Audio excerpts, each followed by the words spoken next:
नमस्कार साथियों। उम्मीद करते हैं कि हमारी आवाज़ ठीक तरीके से आप तक पहुंच रही है। सबसे पहले तो आप सभी को हमारा क्रांतिकारी सलाम, लाल सलाम। और एएसएफ बिहार को बहुत बहुत शुक्रिया कि आपने हमको अपने प्लेटफॉर्म पर निमंत्रित किया इस बहुत ही इम्पोर्टेंट मुद्दे पर बात रखने के लिए कि कोरोना के दौर में राजनीतिक प्रतिद्वंदियों के साथ आज की ये सरकार, आज की ये जो सत्ता वर्ग है, ये किस तरीके से अपना हमला बोल रही है। तो मैं ऑडिबल हूँ, आई होप सबको ठीक से आवाज़ आ रहा है। अगर नहीं आ रहा तो प्लीज़ बता दीजिएगा। खैर साथियों, ये जैसा कि आप लोग सब जान ही रहे हैं कि हम लोग सब समझ रहे हैं कि किस राजनीतिक दौर से हम लोग आज के डेट में गुज़र रहे हैं।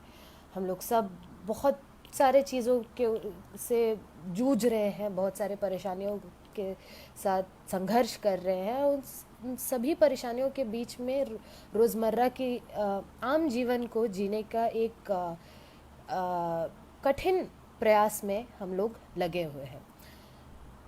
एक शब्द में इस पूरे परिस्थिति को अगर हम लोगों को बोलना हो तो एक ही शब्द आता है, वो है फांसीवाद। आज का दौर फांसीवाद का दौर है और एक फांसीवादी सरकार सत्ता पर काबिज है और जीवन के, आम जनता के जीवन के हर एक पहलू को हर एक तरीके से मुश्किल में कर दिया गया है। और ख़ास तौर पे आज जब हम एक महामारी के दौर से गुज़र रहे हैं, जब दुनिया भर के ओके सॉरी, बीच में नेटवर्क का थोड़ा दिक्कत हो गया था। ये चालू है ना? आई होप ये चालू है। कोई मेरे को बताएगा ये चालू है? हाँ चालू है। हाँ,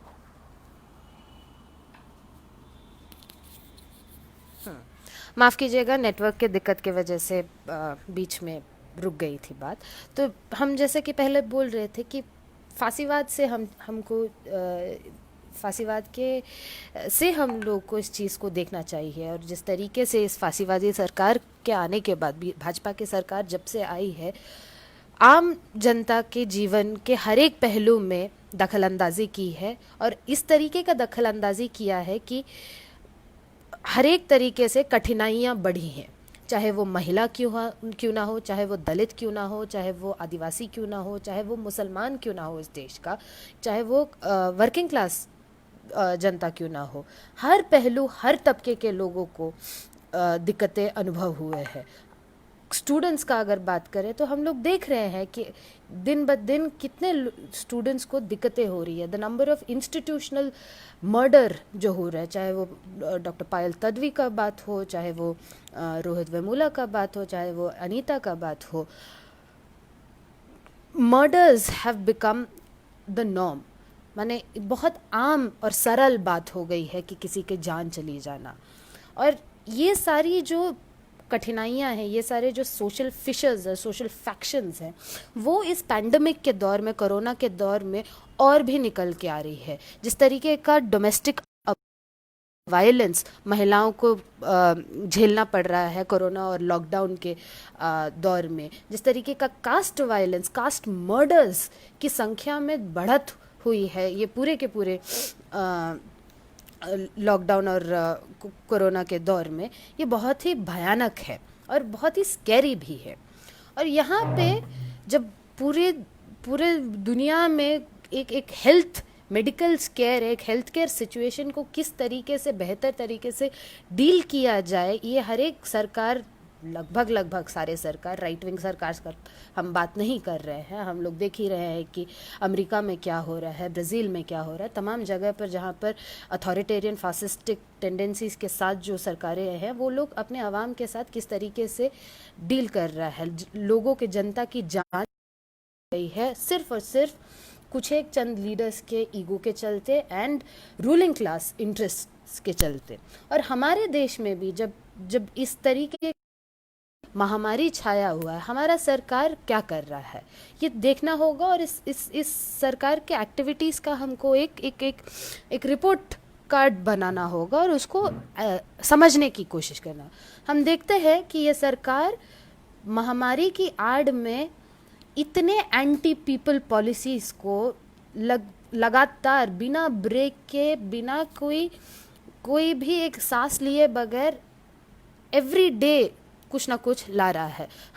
हमको पता ही है कि किस तरीके से लेबर लॉज को पूरी की पूरी तरीके से डाइल्यूट कर दिया गया है। जिन लेबर लॉज को पाने के लिए जनरेशन्स, पीढ़ी दर पीढ़ी वर्किंग क्लास लोगों ने, ट्रेड यूनियन के संगठनों ने संघर्ष लड़कर अपने हक बतौर ये चीज़ों को लेकर आया। वर्किंग आवर्स का बात लागू कराया, पेंशन्स का बात लागू कराया, बाकी जो वर्किंग कंडीशंस का बात लागू करा, उस सब को एक ही बार में ख़त्म कर दिया गया है। और यही ये सरकार की मंशा है, सिर्फ और सिर्फ इस देश के कॉरपोरेट क्लास और एलिट तबके के लोगों का सेवा करे और आम जनता को जितना मुश्किल में डाल सके उतना मुश्किल में डाल दिया जा रहा है।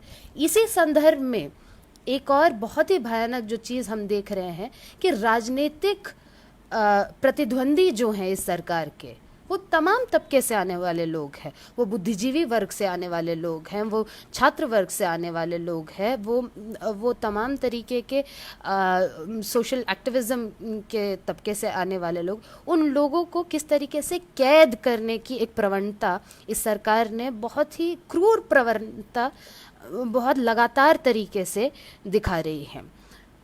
आज हम जान रहे हैं कि कुछ दिन पहले किस तरीके से कॉमरेड वरवर राव की खबर जेल के अंदर से हमको खबर आई है। भीमा कोरेगांव केस में कॉमरेड वीवी को जो है जेल में रखा गया है। वो करीब 80 साल के व्यक्ति हैं और एक सीनियर लीडर है, पीपल्स मूवमेंट के लीडर हैं, विरसम के लीडर हैं, और उनको जेल में रखा गया है इस कोरोना के दौर में। And he is in need of serious medical care. And ये सत्ता वर्ग इतना हार्टलेस और क्रूर है कि उस 80 साल के उस वृद्ध व्यक्ति को आज भी जेल में रखा है विदाउट एनी मेडिकल केयर। हम जान रहे हैं कि कॉमरेड साईं बाबा के साथ किस तरीके का सलूक किया जा रहा है जेल में विदाउट एनी मेडिकल केयर। हम जानते हैं कि अखिल गोगोई जो कि असम में बंदी है, उनके साथ क्या हो रहा है, जबकि सरकार जान रही है कि उस जेल में और खुद अखिल गोगोई को कोरोना हुआ है, वो लोग वहाँ पे कोरोना पॉजिटिव केसेस निकले। उसी जेल में हमारे जेएनयू के ही एक साथी शर्जिल इमाम भी बंदी हैं। और ये लोग सब, अगर आप देखें, एक कड़ी है जो इन सारे जो नाम हमने लिए उन सबको जोड़ता है। ये लोग सब राजनीतिक बंदी हैं, political prisoners who have been jailed and incarcerated on false grounds under the very draconian UAPA law. साथियों, UAPA आप जान ही रहे हैं कि किस तरीके का एक काला कानून है और उसका किस तरीके से अब्यूज़ और मिसयूज़ किया गया है तमाम police and special task agencies के उन लोगों ने, पुलिस फोर्सेस ने किस तरीके से उसको अब्यूज़ किया है, केवल और केवल पॉलिटिकल डिसेंट को ख़त्म करने के लिए और उनको लिटरली जेल में बंद कर देने पे। यूएपीए के तमाम तरीके के प्रोविजंस हैं। ये आप लोग सब जान रहे हैं कि किस तरीके से आप किसी टेररिस्ट ऑर्गेनाइजेशन के अगर मेंबर हैं, उनका करते हैं तो आपको टेररिस्ट एक्टिविटी को सपोर्ट करने के नाम पे आपको जेल में बंदी बना दिया जाता है। ये क्यों एक स्पेशल एक्ट के तहत है? क्योंकि आप कितने दिन तक कस्टडी में रह सकते हैं, उसका नंबर ऑफ डेज का संख्या अधिक है। नॉर्मल आईपीसी में जितना दिन है उससे ज़्यादा अधिक है। बेल का आपके पास कोई प्रोविज़न है ही नहीं। आप बेल मूव ही नहीं कर सकते अगर आप यूएपी के अंडर बुक्ड हैं। और इस कानून में भी, ये ऑलरेडी इतना खतरनाक एक बकवास सा कानून है, उस कानून को भी इस महामारी के दौर में ये सरकार ने उसमें भी हेरबदल किया, इतना हेरबदल किया कि उसको और मजबूत, जो पुलिस है, अलग अलग एजेंसी है, वो लोग उसको और अब्यूज कर सके और बहुत ही आसानी से ह्यूमन राइट्स का धज्जिया उड़ाकर तमाम सारे जो लोग हैं जो सवाल खड़ा करते हैं, जो इस सरकार के ऊपर सवाल दागते हैं और आम जनता की आवाज़ को आगे लेके जाते हैं, उनके मुद्दों पे खड़े होते हैं, उनको बहुत ही आसानी से जेल में बंद कर दिया जाए। साथियों, यूएपीए पे अधिक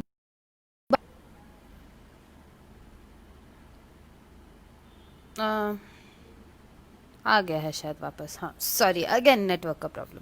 तो जैसे कि हम कह रहे थे कि यूएपीए पे अधिक बात करने से पहले हमको लगता है कि थोड़ा इतिहास को भी हमको देखना चाहिए कि किस तरीके से इस तरीके के स्पेशल एक्ट, स्पेशल प्रोविजंस जो कि over and beyond criminal procedure जो नॉर्म है उसके बियॉन्ड जाकर एक कुछ कानून है जिसके तहत लोगों को बंदी बनाया जाता है, जिसके तहत लोगों के आवाज़ों को दबाया जाता है। अगर आप इस यूएपीए कानून के इतिहास को ट्रेस करेंगे तो ये अंग्रेज़ों के ज़माने को जाता है, जिस तरीके से काफ़ी हम लोगों ने बॉलीवुड सिनेमा में देखा है कि अंग्रेज़ों के ज़माने का जेलर एंड अंग्रेज़ों के ज़माने का कानून ही है ये। अगर आप देखें तो 1857 में जब सिपॉय म्यूटिनी हुआ था, उसके बाद उसके ठीक 3 साल बाद 1860 में जो कॉलोनियल गवर्नमेंट है, द ब्रिटिश गवर्नमेंट, उस दौर का जो ब्रिटिश गवर्नमेंट है, वो एक सेडिशन के लॉ को इंट्रोड्यूस करते हैं। सेडिशन के लॉ में वो section 124A of the IPC उस दौर का, माने सेक्शन 124A आईपीसी, उसका हिस्ट्री अगर हम पीछे जाएंगे वो सेडिशन से आता है, जो कि हाँ आ गया, पूरे के पूरे ये सेडिशन एक्ट का यही मंशा था कि लोगों का, पीपल्स रेजिस्टेंस को ख़त्म किया जाए, पीपल्स मूवमेंट को बंद किया जाए। जो रूलिंग क्लास है, और उस दौर का ruling class of course the colonial masters, the British empire, और वहीं उसी के बाद ब्रिटिश एम्पायर पूरी तरीके से इस्टेब्लिश हुआ था। वो एम्पायर के प्रति कोई चैलेंज ना हो, ये इंश्योर करने के लिए सेडिशन के लॉ को लाया गया था। डिस्टर्बेंसेस को, इंटरनल डिस्टर्बेंसेस ना हो और एडमिनिस्ट्रेटिव फंक्शनिंग स्मूथ तरीके से चले, इस मंशा के साथ सेडिशन को के कानून को लाया गया था। और हास्यास्पद बात यह है कि आज़ाद भारत में भी सेडिशन के उसी लॉजिक को आज भी हम लोग फॉलो करते हैं कि सत्ता वर्ग पर जो भी सवाल उठाए वो सेडिशियस है, वो देशद्रोही है, वो राष्ट्र के प्रति बहुत बड़ा अपराध कर रहा है। यही लॉजिक आज भी कंटिन्यू हो रहा है। वो कॉलोनियल अंडरस्टैंडिंग अभी भी मॉडर्न रिपब्लिक, एक डेमोक्रेटिक रिपब्लिक बनने के बाद भी हम उसी को फॉलो करें, वहीं पे प्रॉब्लम्स शुरू हो जाता है। यूएपीए का कानून जो है वो सबसे पहले 1967 में इंट्रोड्यूस हुआ है, and the purpose of the UAPA was reasonable restrictions on fundamental freedoms under the article 19।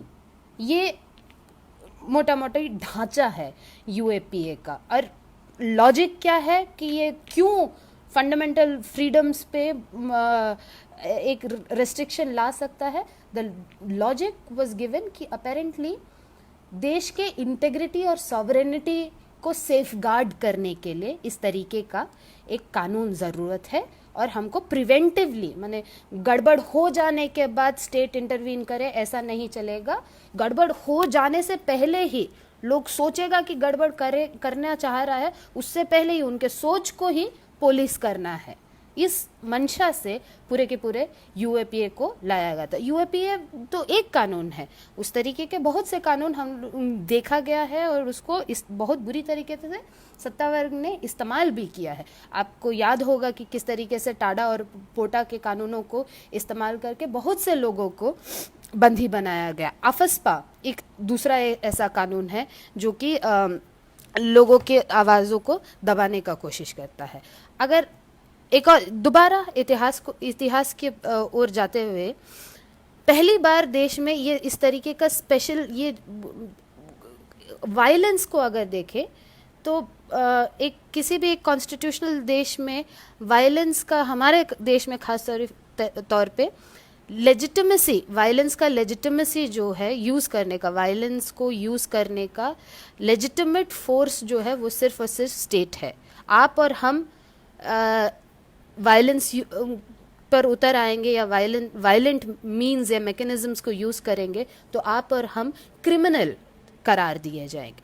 लेकिन उसी समय अगर जब स्टेट वायलेंस को यूज़ करता है उसका एक लेजिटिमेसी है, क्योंकि स्टेट है तो लॉ एंड ऑर्डर और पीस को मेंटेन करने का जिम्मेवारी स्टेट का है, इसीलिए रीजनेबल वायलेंस यूज़ कर सकता है स्टेट। इस तौर पे जनरली स्टेट और वायलेंस का एक कनेक्शन राजनीतिक शास्त्र में इस तरीके से समझा जाता है। अब आप देखिएगा, जब आज़ादी का जंग लड़ा जा रहा था, तमाम तबकों से लड़ा जा रहा था, आपके हमारे संगठन ऑल इंडिया स्टूडेंट्स फेडरेशन का भी बहुत बड़ा भागीदारी रहा है पूरे के पूरे आज़ादी के आंदोलन में। भारतीय महिला फेडरेशन का भागीदारी रहा है और तमाम अलग अलग गुटों का, लोगों का इस आंदोलन, आज़ादी के आंदोलन में भागीदारी रहा है। उन लोग सबको बंदी बनाया गया। उस दौर के सरकार ने, the colonial government, the British government, imprisoned indiscriminately all of them. सिर्फ बंदी ही नहीं बनाया गया है, हम जानते हैं जलियांवाला बाग में किस तरीके से कत्लेआम हुआ गया लोगों का। हम जानते हैं कि तमाम जगहों पर लोगों को they were just simply merely killed off as if they are not humans, as if they are mere pests, some insect, कि ख़त्म कर दीजिए, मार दीजिए, न्यूसेंस है, दिक्कत कर रहे हैं, ख़त्म कर देते। वो लॉजिक के साथ, that is how crudely violence has been used by state. And independent India जब बना, ऐसा तो है, अंग्रेज चले गए वो तो है, माने कॉलोनियल गवर्नमेंट को हम लोगों ने भगाया, लेकिन हम लोगों ने जब डेमोक्रेसी अपनाया भी, उसमें भी थोड़ा सा there was a contradiction remaining. और ये कॉन्ट्रडिक्शन के बारे में बहुत बेहतरीन तरीके से बाबा साहब अम्बेडकर बोलते हैं। जब 1950 में इंडियन कॉन्स्टिट्यूशन को अडॉप्ट किया गया है, बाबा Saheb Ambedkar, who is the chief architect of the constitution, वो हैंड ओवर करते हुए he makes the statement that India now is entering into a life of contradiction. और ये कॉन्ट्रडिक्शन क्या है? ये कॉन्ट्रडिक्शन, हाँ, ये कॉन्ट्रडिक्शन क्या है? ये कि कॉन्स्टिट्यूशन जो है सभी को, सभी व्यक्ति को, वो पुरुष हो, वो महिला हो, वो दलित हो, आदिवासी हो, कोई भी हो, उनको इक्वल पॉलिटिकल राइट देता है। 1 vote 1 value, 1 person 1 vote 1 value, universal adult franchise.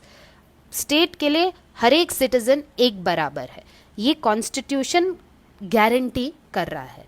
लेकिन ठीक उसी समय सोसाइटी में अगर हम देखें तो सोसाइटी में भारी इनइक्वालिटी है, सोसाइटी में भारी हायरार्की है। वो कास्ट के बेसिस पे हायरार्की है, वो पितृसत्ता के बेसिस पे हायरार्की है, वो आदिवासियत के नाम पर हायरार्की है, वो भाषा के नाम पर हायरार्की है। हाँ, और ये हायरार्की एक तरफ में सोसाइटी में हायरार्की है और दूसरी तरफ में पॉलिटिकल समहाउ एक इक्वालिटी है। दोनों के बीच में ऑब्वियसली क्लैश होगा। और इंडिपेंडेंट स्टेट बनने के बाद भी पीपल्स एस्पिरेशन पूरा का पूरा कंप्लीटली रिजॉल्व नहीं हुए या अचीव नहीं हुए। तो इंडियन इंडिपेंडेंस के बाद अगर हम देखें, one of the first major people's resistance movement अगर हमको देखना है तो वो तेलंगाना आर्म स्ट्रगल था, जहाँ पे कम्युनिस्ट पार्टी ऑफ इंडिया का बहुत बड़ा एक भागीदारी था, और हम सीपीआई ने जो है उसको लीड किया, उस मूवमेंट को, पीपल्स एस्पिरेशन को, of their aspiration of freedom, independence, empowerment, उसको, उस सवाल को लेकर सीपीआई ने वहाँ पे एक बड़ा आर्म स्ट्रगल किया। एंड उसी पीपल्स मूवमेंट में इंडिपेंडेंट इंडिया अपने इतिहास का पहला वायलेंट स्टेट का इंटरवेंशन देखता है, जब आर्मी बुलाया जाता है और पुलिस एक्शन होता है हैदराबाद में। That is the one of the first instances where the state has unleashed its violent capacity, violent tendency upon protesting, resisting people of, and these people are, mind you, not, ये लोग जो अपना आवाज़ उठा रहे हैं, ये लोग कोई दुश्मन नहीं है, ये लोग कोई माने अंग्रेज के का लोग नहीं है, या कोई दुश्मन देश का लोग नहीं है, ये लोग सब इसी देश का सिटीजन्स है। एंड इनके खिलाफ स्टेट जो है अपना वायलेंस को अनलीश किया गया। इससे आगे बढ़ते हुए, तेलंगाना से आगे बढ़ते हुए हम देखते हैं नॉर्थ ईस्ट में किस तरीके से अफस्पा के कानून को ला करके अपने ही सिटीजन्स पर स्टेट वायलेंस को अनलीश किया है, वायलेंस किया है। और सिर्फ नॉर्थ ईस्ट में नहीं, पंजाब में हुआ है, फिर पंजाब, नॉर्थ ईस्ट, तेलंगाना, ये बहुत सारे जगह है जहाँ पे स्टेट जो है इन तमाम तरीके के स्पेशल कानूनों के तहत भी और उसके बियॉन्ड भी जो एक्स्ट्रा जुडिशियल किलिंग्स जो तमाम जगह पे किया है। और ये सब, हम ये नहीं बोल रहे कि पंजाब का मूवमेंट, तेलंगाना का मूवमेंट, नॉर्थ ईस्ट के तमाम अलग अलग स्टेट्स के जो मूवमेंट है वो एक समान है, वो एक साथ आप ला सकते हैं। उन सब का अपना अपना एक जोग्राफिकल लोकेशन था, अपना अपना समय का दौर था, अपना अपना मुद्दा था और अपना अपना विजन था कि क्या राजनीतिक तौर पे वो लोग क्या अचीव करना चाहते हैं। ये सब अलग अलग था। उसके साथ हमारा अग्रीमेंट हो सकता है, डिसअग्रीमेंट हो सकता है, वो अलग बात है, उस पर हम नहीं जा रहे हैं। लेकिन वो वहाँ के लोगों का आवाज़ था, और उस आवाज़ के साथ स्टेट ने किस तरीके से एंगेज करना चूज़ किया। स्टेट ने उनका आवाज़ सुना, लेकिन सिर्फ इसीलिए सुना ताकि उसको एकदम वायलेंटली बंद किया जाए, उसको ख़त्म किया जाए। और यही आज भी चलता आ रहा है। स्टेट जो है आज भी बहुत ही एक वायलेंट इंस्टीट्यूशन है। वो पितृसत्तात्मक भी है, वो कास्टिस्ट भी है, वो क्लासिस्ट भी है। इन तमाम पहलुओं को लेकर आज भी स्टेट अपना वायलेंस को माने without any break and heighten तरीके से ये राइट विंग गवर्नमेंट के दौर में अपने ही सिटीजन्स पर अनलीश कर रहा है। नाउ यूएपीए पे वापस, ये सब बैकग्राउंड के साथ यूएपीए पे जब हम वापस आते हैं तो UAP unlawful activities prevention act है ये। तो ये अनलॉफुल एक्टिविटी क्या है? कानून बनाए हैं तो उसका मीटर होगा कि क्या है, उसका एक फॉर्मेट होगा। What is it after all? Now the state is very vague, बहुत ही अनक्लियर है कि ये अनलॉफुल एक्टिविटी है क्या आफ्टर ऑल। यहाँ पे अनलॉफुल एक्टिविटी का कोई एक वेरी पर्टिकुलर डेफिनेशन है ही नहीं। आज फलाना अनलॉफुल एक्टिविटी हुआ तो कल ढिमकाना अनलॉफुल एक्टिविटी हुआ। जो जिस तरीके से रूलिंग क्लास का मुनाफा हुआ जिस बात में, उसी बात को अनलॉफुल एक्टिविटी बोल के अपना पूरा का पूरा वायलेंस को अनलीश करते हैं। और ये पुराने समय से यही दौर है। एक दौर में जब अंग्रेज़ों ने आज़ादी की मांग के साथ जो लोग खड़े थे उनको जेल में बंदी किया, और जिनको आज जाकर हम लोग उनको स्वतंत्रता सेनानी बोलते हैं, फ्रीडम फाइटर्स। एंड इसमें भी एक खेल है रूलिंग क्लास का, ये एक साइड पॉइंट है, लेकिन हमको लगता है कि ये ज़रूरी है यहाँ पे बोलना। फ्रीडम फाइटर्स तो हम लोगों ने बोल दिया है, लेकिन ये फ्रीडम फाइटर्स बोलने से एक फ्लैट कर दे रहे हैं कॉन्ट्रडिक्शंस को और पीपल्स रेजिस्टेंसेस को। जो उस दौर में पीपल्स रेजिस्टेंस हुआ था वो सिर्फ और सिर्फ कॉलोनियल गवर्नमेंट के खिलाफ नहीं था, वो इस देश में एग्जिस्ट कर रहे फ्यूडलिज्म के खिलाफ भी था, सूदखोरों के खिलाफ के भी था, ये वो इस देश में जो ज़मींदारी प्रथा थे उसके खिलाफ भी था, वो इस देश में मौजूद कास्ट स्ट्रक्चर के खिलाफ भी था, वो इस देश के ब्राह्मणिकल पेट्रियार्की के खिलाफ भी था। एक शब्द में जब स्वतंत्रता सेनानी बोल दे रहे हैं तब हमको लगता है कि जो हमारा पूरा का पूरा संघर्ष रहा है वो सिर्फ एक बाहरी, एक आउटसाइडर, द कॉलोनियल मास्टर के साथ ही रहा है, इंटरनल कॉन्ट्रडिक्शन कुछ भी है नहीं। ये एक रूलिंग क्लास का भी एक बहुत सोचा समझा साजिश है कि डिसेंट को एब्सोल्युटली डीलेजिटिमाइज कर दे रहा है। आज उसी का एक लंबे उस कड़ी में ही हम लोगों को पत्थलगड़ी के आंदोलन को भी देखना चाहिए। एंड किस तरीके से कौन क्रिमिनल है और कौन पॉलिटिकल है, क्या राजनीतिक है और क्या क्या सिर्फ और सिर्फ क्रिमिनल है, इसका भी डिफिनीशन करने का सोल अथॉरिटी स्टेट बन गया है। अनलॉफुल एक्टिविटी का कोई एक क्लियर कट डेफिनेशन नहीं है, इसीलिए कुछ भी और कोई भी सवाल अनलॉफुल और क्रिमिनल एक्टिविटी स्टेट आज के डेट में बोल पा रहा है और हिस्टोरिकली बोलता रहा है। तो कोई भी हम राजनीतिक सवाल उठाए इसको अनलॉफुल बता दिया जाता है और टेररिस्ट करार दिया जाता है, देशद्रोही करार दिया जाता है। आफ्टर ऑल टेररिस्ट है क्या, यहाँ पर भी सवाल होना चाहिए। अनलॉफुल एसोसिएशन क्या है? कबीर कलाम मंच के जब साथियों को यूएपीए के अंदर डाला जाता है, जेल में बंद किया जाता है, वो कौन सा ऐसा अनलॉफुल एक्टिविटी कर रहे थे? वो क्या एक्टिविटी था जिसके चलते देश के इंटेग्रिटी और सॉवरेनिटी पे सवाल खड़ा हो गया था? ये सवाल बहुत ही इम्पोर्टेंट है और ये सवाल हम में से हर एक व्यक्ति को उठाना होगा। ये जो बार बार बोलते हैं कि टुकड़े टुकड़े गैंग है, किस चीज़ के टुकड़े टुकड़े? कौन सा चीज़ एक है? क्या है ये? मैंने हवा में इस तरीके से एब्स्ट्रैक्टली बात करने से नहीं चलेगा। देश आफ्टर ऑल क्या है? सिर्फ ये जो मैप में जो बाउंड्री दिखता है सिर्फ वो देश है? ज़मीन देश है? उसमें खड़े इमारतें देश है? हमको तो नहीं लगता ये है। देश इज कोई भी देश जो है उसकी आवाम से बनता है, उसके जनता से बनता है, और जब जनता कुछ सवाल खड़ा करे तो उस सवाल को एड्रेस करने के बजाय आज के डेट में स्टेट जो है उन सवाल खड़े करने, उन सवालों को ही, उन आवाज़ों को ही ख़त्म कर दिया जाता है। वो तो एक तरफ है ही, दूसरी तरफ हम ये भी देखते हैं कि जो राजनीतिक हत्याएं हो रही है,